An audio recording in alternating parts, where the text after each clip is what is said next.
Good afternoon, everyone. May I have your attention, please?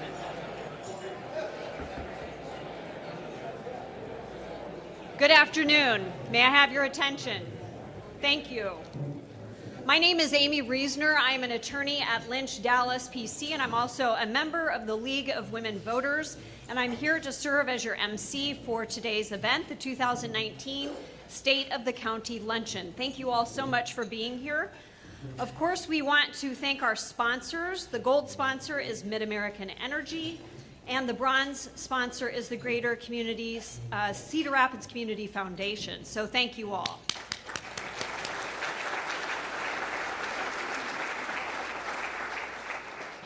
Thank you to the League of Women Voters for sponsoring this event. I can't remember how many years we've been doing this, but I think I've been here probably 10 times. And the League of Women Voters is really a unique organization that we should all respect and appreciate. It's really there to educate voters and to provide advocacy regarding clean elections.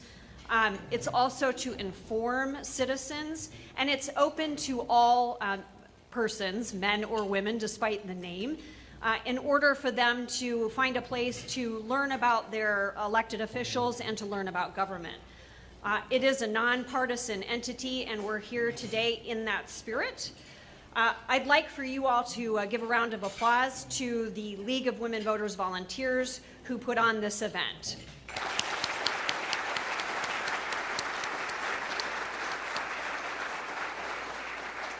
And towards the goal of educating and informing citizens, this process will take place with our Board of Supervisors speaker, and then, of course, there'll be an opportunity for questions. On each of your tables, there's a notepad with pencils. If you'd like to ask a question and have someone bring it up to me to pose after our supervisor speaker is concluded, please do so. Just wave your hand in the air, and a volunteer from the League of Women Voters will come and collect that from you, and I will ask the questions as I am able. It just depends, of course, on timing as to how many we can get in before we are all out of here and back to our desks at, or wherever we're working, at 1 o'clock. So with that, I'd like to introduce our featured speaker today. It is Linn County Supervisor District 1, Stacey Walker. And before Stacey provides the State of the County address to you all, we have a short video presentation.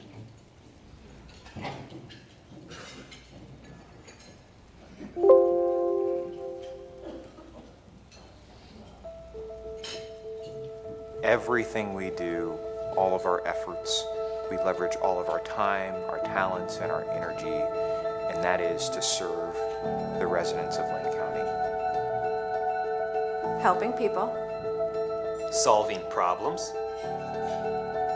Leading change.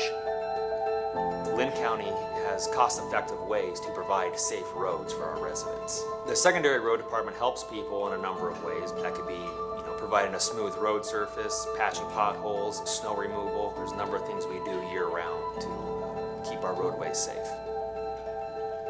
I think prosecutors in the county attorney's office are able to give voices to those who are sometimes voiceless. When it comes to helping others, our office is the medium between the community and the criminal justice system. Getting to be in court, getting to argue cases, and getting to represent and serve the public here in Linn County. Our goal, our mission and vision is really to make Linn County a healthier county, healthier than ever. And for that, we have, profound science behind it. We look at evidence-based practice here in county, and we utilize that so that we can really fulfill our obligations through different laws that we have to implement, enforce in our communities across Linn County. Our department at Linn County Conservation has been allowed to be a leader really because of the incredible support from top leadership of Linn County, from the supervisors, our conservation board, our leadership within the department, and then our amazing team that work together to really work on conservation-related issues. We're tapped around the state and frankly around the country for some of our initiatives, for our ideas, and for some of our problem solving. We are absolutely passionate about helping our natural environment and our citizens really be the best that it can be. My department helps people and solves problems by focusing on customer service and maintaining that same level throughout all of their interactions with our office. A motivator for employees in my department is knowing that we do the best work that we can for the residents of Linn County. My department is a leader in the law enforcement industry. We probably provide more training for our staff than most agencies do. We have stepped ahead with training for mental illness issues through our crisis intervention training. We hire people that are conscientious, that are driven, that want to do a great job and want to do it the best way that they can. We are actually looked as one of the leading VSO offices in the nation. We work with the veterans and the spouses of Linn County. There are over 15,000 veterans. We've actually had veterans who used to live in Iowa come back from Minnesota, Alabama, etc., to help them file their claims because of the quality of work that we do. So we're standing here at the future site of the Dow's Farm agri-community. Dow's Farm is 179 acres. The central amenity, the real attraction or the feature will be a small working farm. So there are a number of really unique and interesting aspects about this development. You know, what motivates the people in my staff is the fact that they do get to come to work and help people and solve problems every day. Everyone in county government and government in general, I believe at their core is motivated by public service. It's the opportunity every single day to help someone or impact someone's life in a small way or in a very big way. Helping people. Solving problems. Leading. Leading change.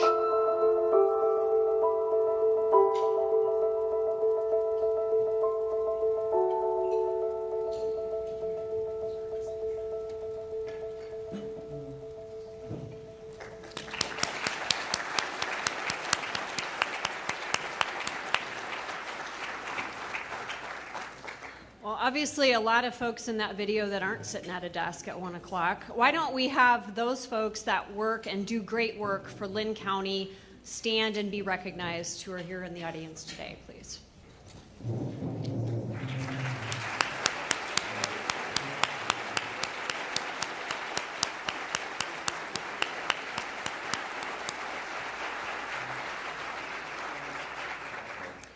And without further ado, please help me welcome our featured speaker, Linn County Supervisor Stacey Walker.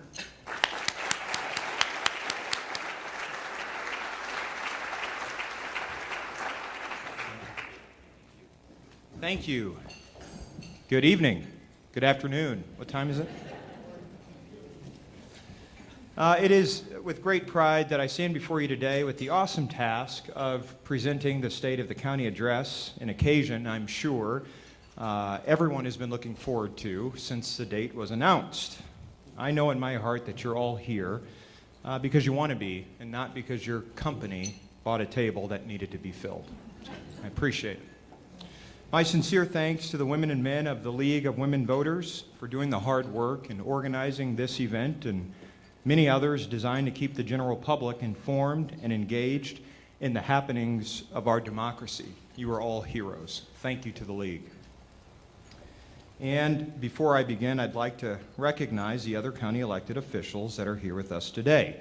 So I will list their names, and I'll ask that those in attendance to stand and remain standing until I've called everyone. And I'd ask that you hold your applause until the end. I'll begin with my colleagues on the board, starting with Supervisor Ben Rogers, who's the Vice Chairperson of the Board of Supervisors, Supervisor Brent Olson, Linn County Attorney Jerry Vandersanden, Auditor Joel Miller.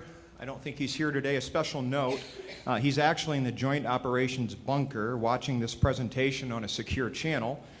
He's the designated survivor in the event that this place goes up in flames. The good auditor will ensure continuity of government, and he'll do so by keeping the cost to the taxpayers low. Promises made, promises kept. We also have with us Recorder Joan McCulmont, Sheriff Brian Gardner, and Treasurer Sharon Gonzalez. These are our county elected officials.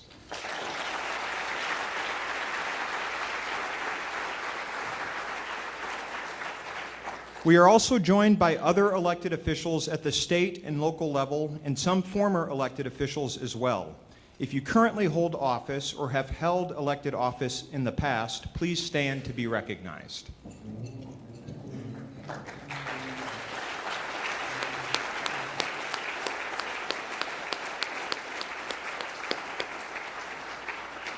Now, as Amy said, the actual work of government is carried out by hundreds of dedicated individuals who make up our departments and agencies.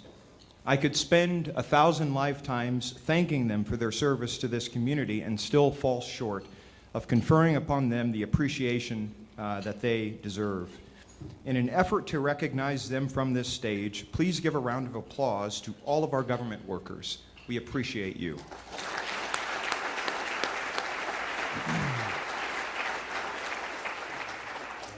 So over the past few years, our county has balanced extraordinary growth and change with steady leadership rooted in the fundamentals.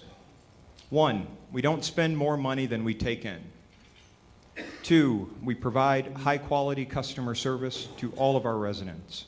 And 3, we tackle the hard problems head-on, and as best we can, we plan for the future. As the second largest county in the state and one of the fastest growing areas in Iowa, it is imperative that our government maintain fiscal excellence while meeting the needs of our residents and tackling the challenges ahead. When it comes to finance and budgeting, Linn County has been a model for governments across the state, and for more than 20 consecutive years, we've been recognized by the Government Finance Officers Association as best in class for our financial reporting and budget presentations. Since I've joined the board, we've kept our property tax rates low. In fact, our levy rates are among the lowest in the state compared to other large counties. We've either cut rates or kept them the same. Our budgeting for outcomes process yields a balanced budget and ensures that our highest priority needs are addressed before we commit taxpayer dollars to any other project or initiative. Our general obligation bonds have been rated AAA, the highest rating possible by Moody's Investors Service. This rating is based on our strong financial management, a diverse and substantial economic environment tax base, and a low debt burden with a rapid payout. And while politicians love to take credit for economic prosperity, Linn County's worst kept secret is that nearly all of the credit in this arena is attributable to our finance and budget team, led by 2 of the brightest minds in the discipline. Steve Tucker, the Linn County Finance Director, and Don Gendrich, our Budget Director. But after 36 years with the county, Steve Tucker is retiring, having built and managed an accurate and impressive finance operation, all while navigating the tricky waters of state and local politics and understanding the true needs of the community. He has engineered financial strategies that have helped this government survive and rebuild after catastrophic natural disasters and is in the process of implementing transformative technological innovations in our tax and financial systems that will ensure his successor can carry on his legacy of excellence. Steve, you've earned your break. This community is a better place because of your efforts. From all of us at Linn County, thank you for your service.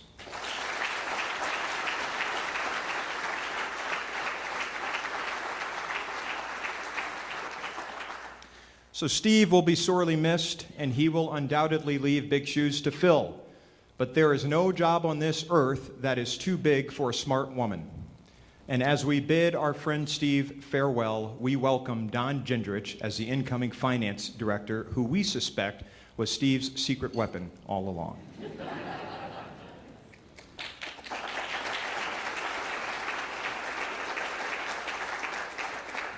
So we've got the blocking and tackling of county government down, but our strong financial position has also given us the opportunity to push forward with new, bold initiatives and projects. This fall, county residents can look forward to the opening of the Dr. Percy and Lilia Harris Building, a 63,000 square foot LEED certified state-of-the-art facility that will house Linn County Child and Youth Development Services as well as the Linn County Public Health Department. The project is on budget and on time thanks to the expertise of OPN Architects and Renderneck Associates. The least purchased financing mechanism spearheaded by Supervisor Olson has allowed us the flexibility to work with contractors that can be trusted to get the job done right. We've also been able to implement cost controls and other measures that ensured local labor and building trades can do what they do best, and that is build up our community, building by building, brick by brick. The building will be sited in the Oak Hill-Jackson neighborhood and will be a true community asset. We will make the gym and meeting spaces available to the public. In addition, the site will feature an accessible playground and green space for the neighborhood.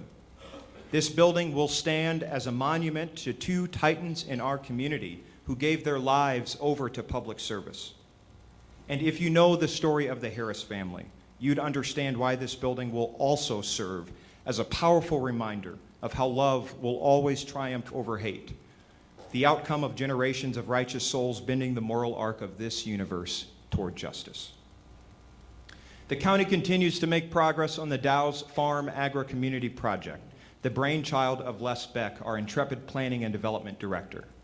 This ambitious endeavor is one of the first to ever be attempted in the state, and when we are successful, we will show developers, governments, and citizens that there are different, more sustainable ways to build community. Our plan keeps 75% of the entire site as conservation open space. And while only 25% of the space will be developed with a mix of housing types, community spaces, and small commercial uses, the development value of this project is estimated to exceed $100 million. This project will spur economic activity while managing the challenges and opportunities of urban sprawl. Now, the public elected this board to drive change and lead this county into a brave new future. But along with that mandate, we must also keep in mind county government's most important role: to provide for the general welfare of our residents, the blocking and tackling, if you will. Simply put, we exist to help people and solve problems, and if we perform both of those duties well, we will drive change. Whether our General Assistance Office is helping people pay their heating bill during the cold winter months, or the Ryan White program is connecting individuals who test positive for HIV with life-saving services, to quote my good friend Ben Rogers, we are the safety net for the safety net. The next video will give you a glimpse at the work of our LIFTS program, a public transit service providing door-to-door rides for eligible elderly and disabled residents in the metro area of Cedar Rapids, Marion, and Hiawatha, and public transportation to all Linn County residents outside the metro area. Priority is given to people who are unable to use city buses because of a disability or a disabling health condition. When I became disabled, I had 2 spine operations a couple years ago, and so I no longer drive, and LIFTS has been an invaluable asset to me. Whether your disability is mental or physical, LIFTS provides a safe and secure atmosphere for the person being transported. We give rides to people who have no access to the fixed route bus system, and we do this on a daily basis to help people get where they need to go. My favorite thing about working here is serving the people of this county and the community. For one, we provide a door-to-door service, which is a small part of what we do. We have an awareness of our riders and who they are and what they're going through, their patterns, their habits, when their up days are, when their down days are. We know, you get an intuitiveness, you know when things are not right with them, which could be something personal or it could be something medical. And so your senses get a little heightened to, hey, John has never acted like that before. I think we need to talk to somebody when we get him where we're going and figure out why that is. until you become disabled or needing it, you don't really appreciate the full scope of what they do for us. So I think Linn County is very fortunate in having lifts and the staff they do. They do a wonderful job. Our vision for lifts is to continue our track that we are going, helping people, assisting people. But as our baby boomers, of which I am one, retire, there's going to be more and more need for our services and for the rides that we're able to provide.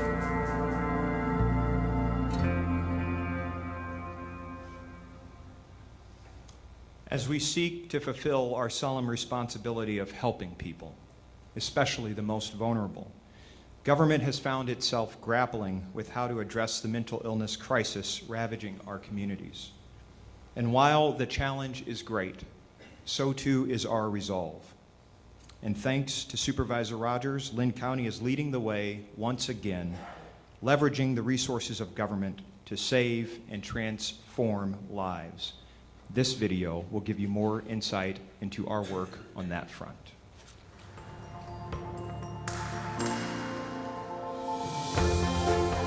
So the Access Center is a project that works to meet people where they're at. So it really functions as kind of a mental health urgent care in an effort to divert people from hospitals and law enforcement and contact in jail. This gives law enforcement a 24/7 option when we run into people in crisis or having a mental health crisis to get them the help that they need. This is someplace that's open all the time and not have to take them to a hospital where they may not need that acute treatment, but they still need some treatment and they need some help. All of our officers, all of our deputies are crisis intervention trained, which helps us identify somebody that is going through a mental health crisis and not necessarily something that is criminal in nature.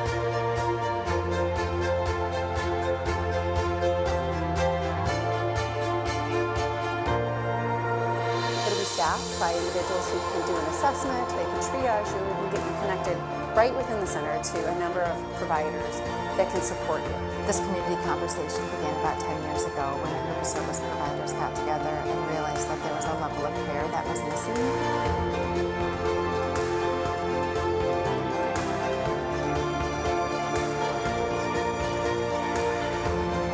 Once the Access Center opens, they'll be able to walk in, they'll get the help that they need, and they'll get connected to the care that they want at that time.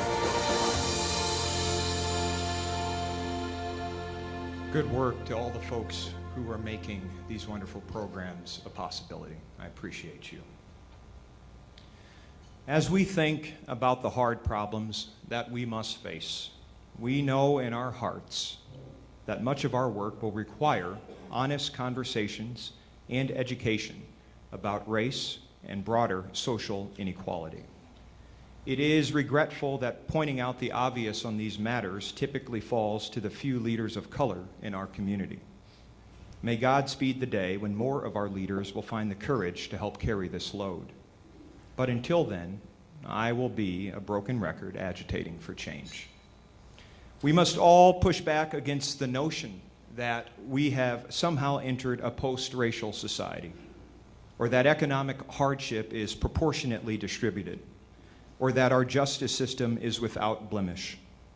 We have a long ways to go on these issues, and I know that to be true because no person in this room would enthusiastically trade places with any black person in our community. And it wouldn't be because you're racist. You wouldn't do it in part because you know you wouldn't be as well off. This is not a wild assumption. This is a reality. The poverty rate for black families in Iowa is a staggering 40%. In one of our core neighborhoods in this community, the median household income for African Americans is $8,194, and 97% of that neighborhood is considered socially vulnerable. And given that black men have the lowest life expectancy of all major ethnic populations, the color of my skin on a young black boy in this community means that their most likely cause of death between the ages of 15 and 34 will be from a bullet shot from a gun held by one of their peers. I sat with a young man in my office not long ago He was facing attempted murder charges, but he swore to me that he was innocent. In fact, the individual who pulled the trigger, he knew who they were, but because of the street code, he didn't want to give up their name. He talked to me about wanting to get a better job so that he could earn enough to move away from the trauma and chaos that had consumed his life. He wanted better for himself, but a criminal record had stymied his social mobility.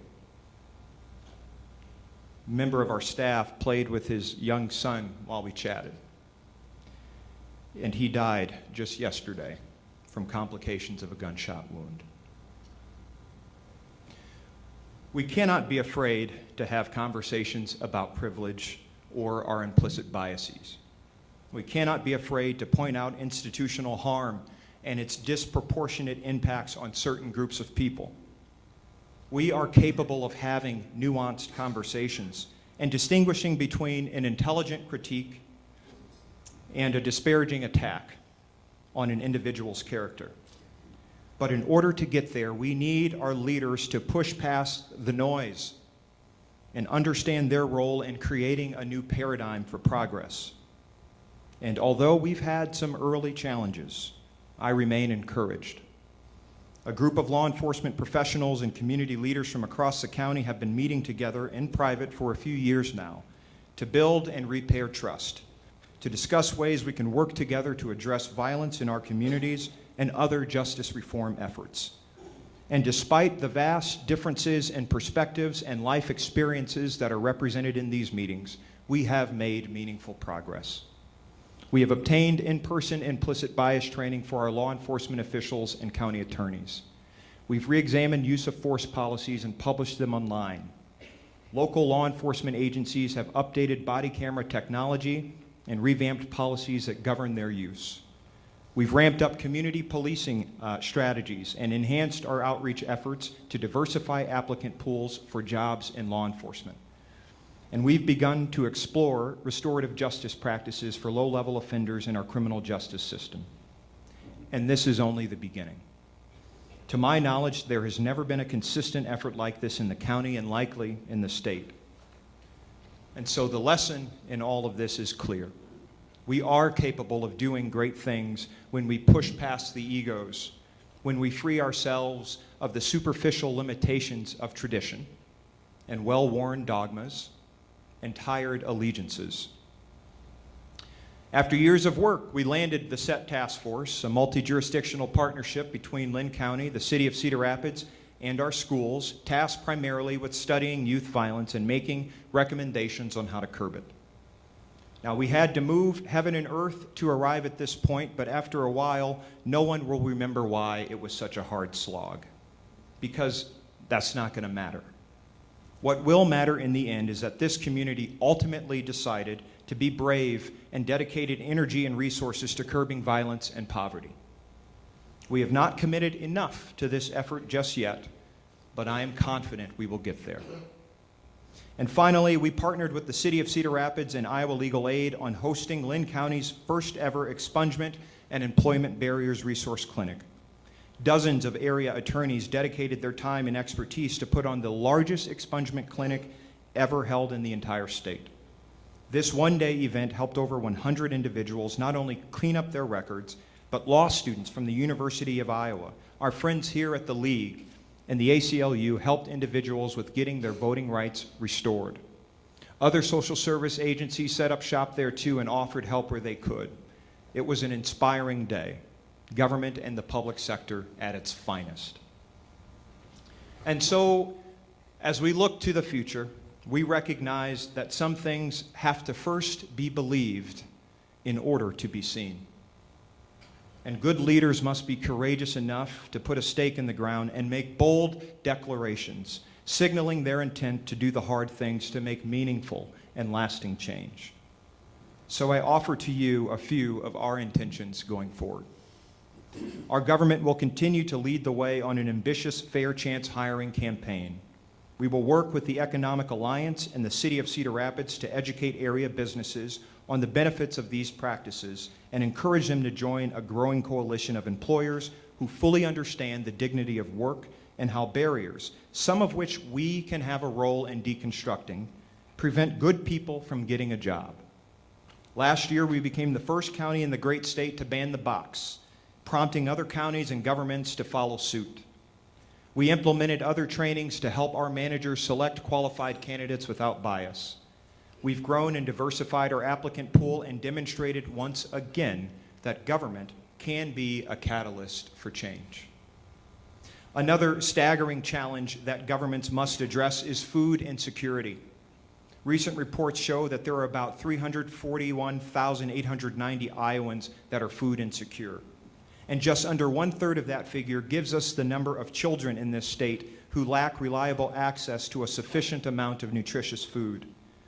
Solving food insecurity, like most hard problems, requires more work than any one government can do alone.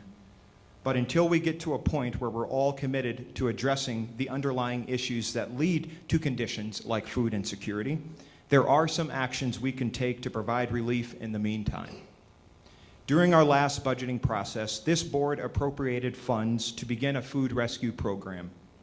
We will leverage new technologies that enable us to create a digital network of grocers and restaurants and markets who have available foods that they are no longer using. And instead of letting them go to waste, we'll gather the food and deliver it to people and organizations that serve and house food insecure individuals. We will bring this program online in partnership with our Department of Public Health and the Food Systems Council in the upcoming fiscal year. This effort, combined with our support of programs like Meals on Wheels, will make a small but meaningful impact in the fight to end food insecurity in our communities. And finally, Linn County will work with other governments and community partners to develop a program that would make achieving a college education a reality for those students who may not otherwise be able to afford it. We have yet to determine the specifics or even identify all of the partners. But we have agreed in our head and our hearts that giving our students a chance to further their education is a worthy effort. And of course, an endeavor of this scale is complex and it is risky, but it is necessary. Because no great accomplishment has come without the chance of failure and the ominous presence of uncertainty. But we don't call ourselves leaders because the job is easy and the problems are small. We do this work because it calls on all of us to rise to the challenges of our time. According to a 2018 existing industry report put out by the Economic Alliance, 82% of responding employers noted that they are experiencing trouble recruiting talent to their organizations. 40% of respondents noted that the number of unfilled positions at their companies are increasing. A comprehensive economic development strategy should most certainly include governments and the private sector working together to grow our well-trained employees of the future. And if we are to meet the demands of our growing economy, surely we can understand the wisdom of guaranteeing at least 2 years of higher education, especially in the fields and disciplines that our employers are telling us they need. We can do this. We can and we must. It not only makes good economic sense, but it is the right thing to do. And within the next 3 to 5 years, Linn County will work with all stakeholders to see to it that this program becomes a reality. So, yes, the state of the county is strong. We are in excellent fiscal health. We are addressing the hard problems, and we are doing our best to plan for and anticipate the challenges of the future. But my friends, we can be even stronger. We can be a more welcoming community. We can be a more equitable community. We can commit ourselves to eradicating poverty and lessening institutional harm, but it's going to take a little more courage. It's going to take more leadership and meaningful investment. And it will pose before all of us the essential question: what kind of community do we want for ourselves and for others? We must figure out how to care as much about the life and well-being of our fellow man as much as we care about our own. This is an ideal politics, but the closer we come to this ethic, the more clearly we'll understand that a good society, one that is fair and equal, is founded on justice and compassion, two virtues that I know everyone in this room can get behind. And instead of being consumed by the easy cynicism that would call this notion naive or politically untenable, I challenge us to be the outlier. In the spirit of Pericles' sentiment of the Athenians, our little community does not need to be like the others. Instead, we can be a model to the world of how to do it right. We will be more than just the ghosts of our children's memories.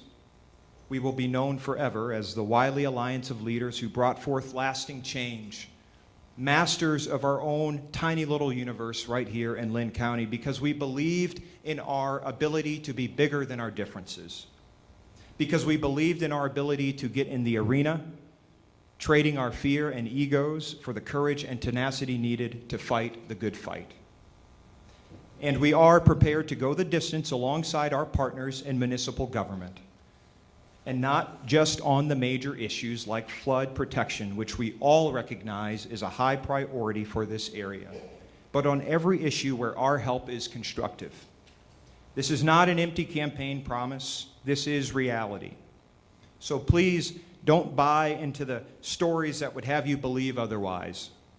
Linn County engages in numerous projects and initiatives with our friends in local government, and we will continue to do it because it is in the best interest of our residents and because we're all adults. I heard someone laugh. Because we are all adults. Now, it doesn't mean that adults are going to agree on everything. Sometimes we will disagree with one another, and that is okay. In fact, our democracy was designed for disagreement. Legislative bodies are more innovative when they grapple with competing ideas put forth by imperfect women and men.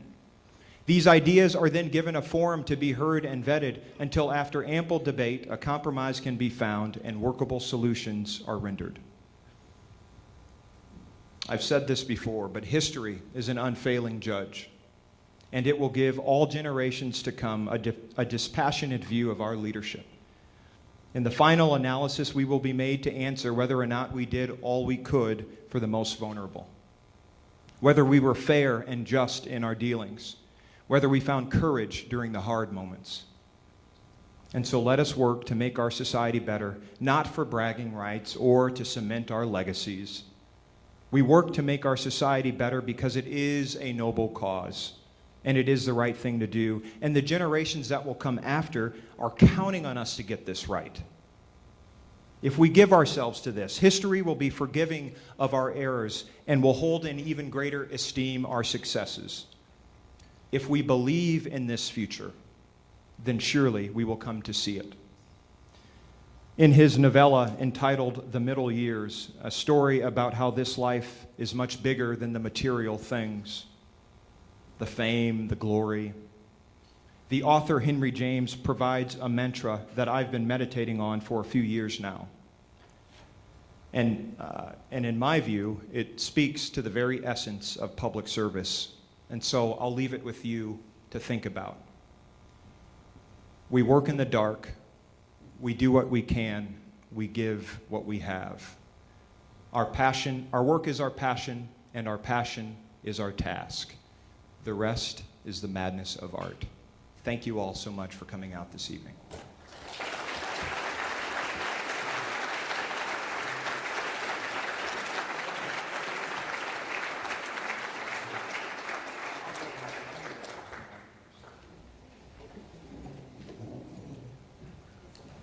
He's not leaving.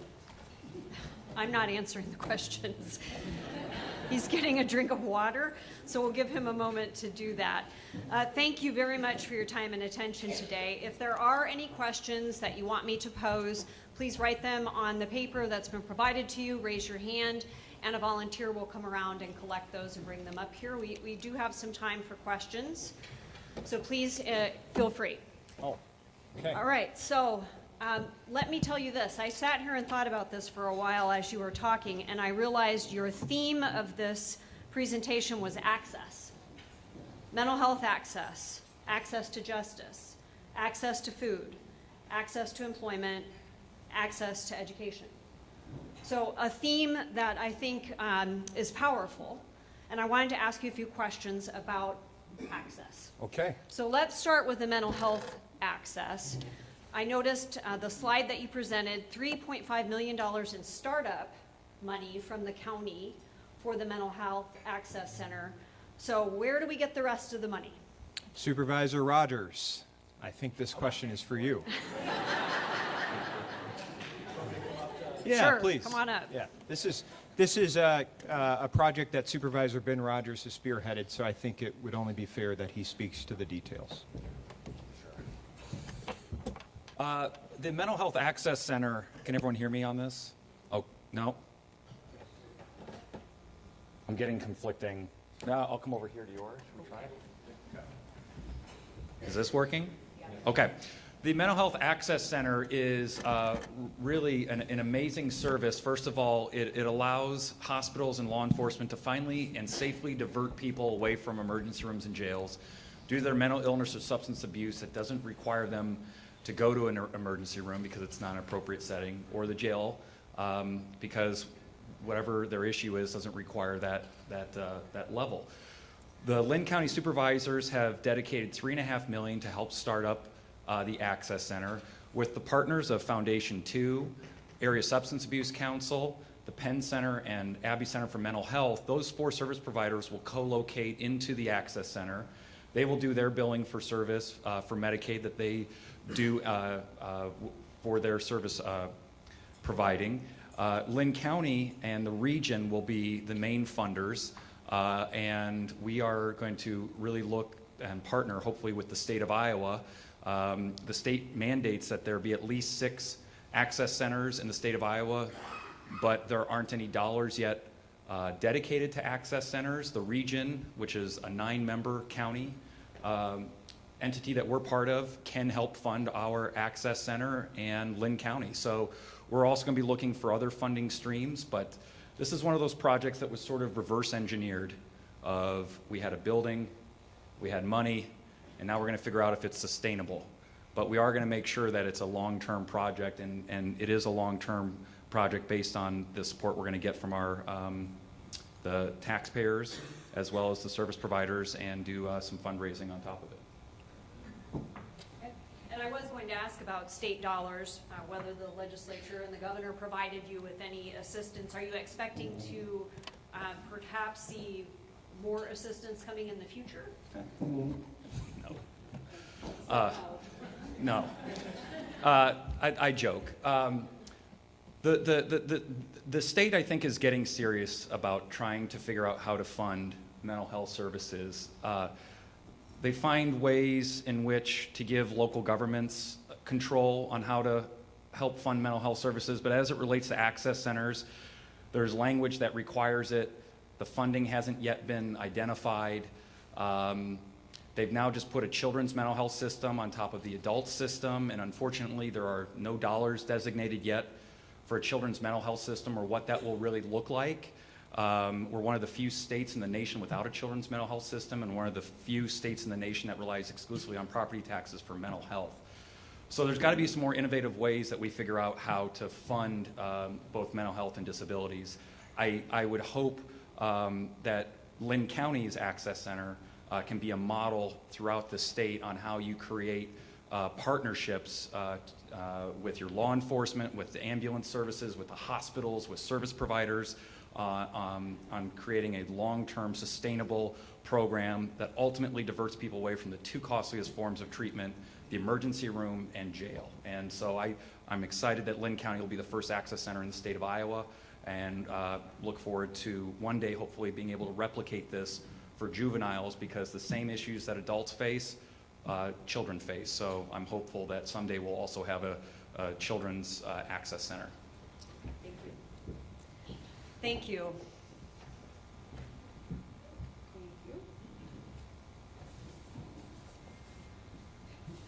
This next question is regarding access to justice. One of the audience members wanted to talk about restoration of felon voting rights. And how does that play a role in the process that you discussed today about restorative justice and working with law enforcement and city and county officials with respect to access to justice? Right, that's a wonderful question. There have been several reports recently that showed a lot of disparities between the races in contact with the criminal justice system. One report I read said if you're an African American living in some places in Iowa, you were 10 times more likely to be incarcerated for committing the same crime that your white peer might commit. And for some crimes that you commit, you can lose access to voting, lose access to the franchise. Now, up until very, very recently, it was very, very hard for individuals who, went to jail, they did their time, paid their fees, got out, to have their voting rights restored. It was a cumbersome bureaucratic process. To the partial credit, I think, of the governor and other advocates, this issue, the reinstatement of voting rights, became an issue that was put forth to the General Assembly. I think the governor was serious in how she explained that she was passionate about this issue. I had some concern about the way she went about it with requiring a change in our Constitution, right? Requires 2 legislative sessions to approve and ratify this, which it was pretty much dead on arrival with the Republican caucus there, so we weren't able to achieve it there. But she has, I think, working with the Secretary of State's office, made it easier for the process, the reinstatement process, to happen. And we heard just yesterday in an update from our auditor, we heard that and in fact, our auditor's office sent out letters announcing these changes in the rules, and we've had a lot of residents in Linn County petitioning to have their voting rights reinstated, and that the governor herself has made some personal phone calls to these individuals, letting them know that they are now able to participate in elections. So the way this correlates is, if we live in a state, and we do, that incarcerates more people of color, that over-incarcerates, there are disparities there, and you've got more people of color effectively losing their ability to vote, it's a new iteration of a poll tax. And so access to justice means, one, we got to stop locking people up at disproportionate rates, and we've got to have real tough conversations about why that happens. Are we over-policing areas and finding more instances of crime, or are law enforcement officials in these areas because a lot of crime is happening, right? There are a lot of questions that we have to ask. But access to justice in this particular instance means if we are over-penalizing people, causing them to lose a fundamental constitutional right, which is to vote, then we need to course correct that. And Linn County, I think, has been leading the way in these conversations. Well, to the point of restorative justice, and that is partnering with law enforcement, the court system, et cetera, are we looking at creating a true program across the entire system where healthcare and schools and all of these other groups are partnered to participate in the same kind of restorative justice program? That's a great question. I think that would be the ideal. And, I know people will fact check everything I said, but I said this is just the beginning. We are having conversations about what different approaches could look like, whether that is bringing back a peer review court or a teen court system to help with juveniles who are committing crimes, and how restorative practices could be implemented through those programs. There are some organizations in this community right now that are doing really innovative restorative justice work in our school systems. And we've been experimenting with other sort of one-off approaches. We had a wonderful speaker that the county was able to sponsor to come in and talk about criminal justice and justice reform issues. And he simply talked about, one of the things he talked about was the success he's had being a prosecutor and taking an active interest in the lives of the folks that he was there to serve and to prosecute. And experimenting with what sort of alternative measures we could take to have better outcomes with these folks. So it's in this small group of law enforcement officials, clergy, community leaders, from all over the county, really. We've been talking about what a comprehensive plan for justice reform efforts might look like. Let's switch gears. We had a couple of questions from the audience. One about the access to education concept. What are possible funding sources for 2-year college degrees? And would Yeah. trade skills be included? Yeah, we know that we're going to get a lot of questions on that, and I know Jeff Pomerantz could just wring my neck right now. But the idea is we want to plant a stake in the ground to say that conceptually this is what we want to get to. Conversations officially will start to even to think about this issue, I believe, on Friday. So there will be a lot of questions. I'm comfortable with that and not having all the answers, but I wanted to make it a point to put a vision out there and say that this is where we want to get. We want to live in a community that helps our students get access to post-secondary education. So one of those questions, as the person in the audience wants to know, is funding. We'll have to figure out where the funding is going to come from. We'll have to figure out who is eligible. We'll have to figure out the specifics of, are we paying for education with a promise that they come back and work in this community? If so, which trades, which fields? All of those are questions that will need to be answered. But my job today was to put that vision out and to declare that we will get there. It was our moonshot here at the county. We are going to be there within 3 to 5 years. And apparently hoping that Jeff Pomerantz He doesn't wring my neck. Okay. Not yet. Not just yet. Well, there is a group in the audience that feels a little left out in your access theme, and that is senior citizens. They want to know, how does the county view their access to well-being and socialization? Yes, that's a great question. We don't pay enough attention, I think, in all of our policy conversations about the challenges facing the elderly community. Thankfully, we've got some great advocates out there. I have been engaged in some preliminary conversations about what senior citizens, bringing that senior citizens home would look like, or community center rather, or senior citizen center would look like. We used to have one in this community. We no longer have one. There are some advocates on the Cedar Rapids City Council that are passionate about this. Sophia Mahaffey, who is a candidate for Cedar Rapids City Council, is passionate about this. So there are conversations that are starting to happen. And it's another one of those issues where, you know, I tell other people in government, if this is something we're passionate about, it's got to be the issue you talk about often. It's got to be the issue that when it comes budget time, we are putting coalitions together to advocate for the dollars needed to make these things happen. Now, Sophia or maybe Councilwoman Van Orney could help me with the name. There is an individual who has put together a concept for a senior citizens center. I don't recall her name and I don't recall the organization she's with, but I can tell you there are robust conversations happening right now. Okay. Last question before we wrap things up. You mentioned it briefly, and that was flood protection. Someone in the audience would like to know, what role does the county play in providing financial support to protect Cedar Rapids and other communities? Was this question from Jeff Pomerantz again? No. I'm not a handwriting expert, but yeah. So I've been consistent on this. I do think the county has a role in ensuring flood protection and flood mitigation efforts happen because Cedar Rapids is part of Linn County. And ensuring that, you know, the largest city in the county is able to achieve flood protection will have an impact, a positive impact on other smaller communities that could be flood impacted as well. We know this.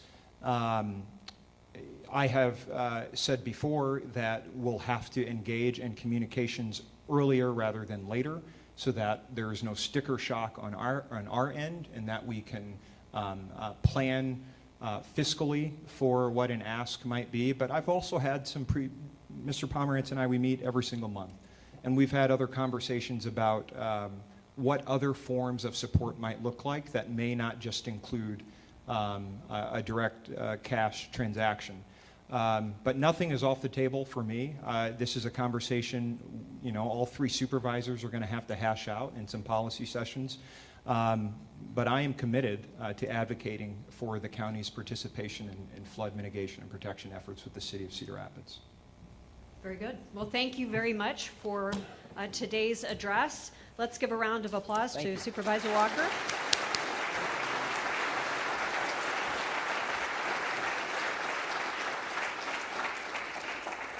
And for a straight man, Jeff Pomerantz.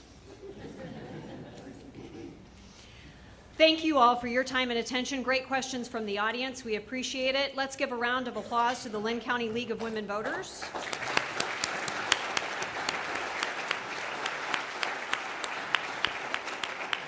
And thank you to the gold sponsor of the 2019 State of the County Luncheon, Mid-American Energy, and the bronze sponsor, Greater Cedar Rapids Community Foundation. I hope you all have a wonderful day.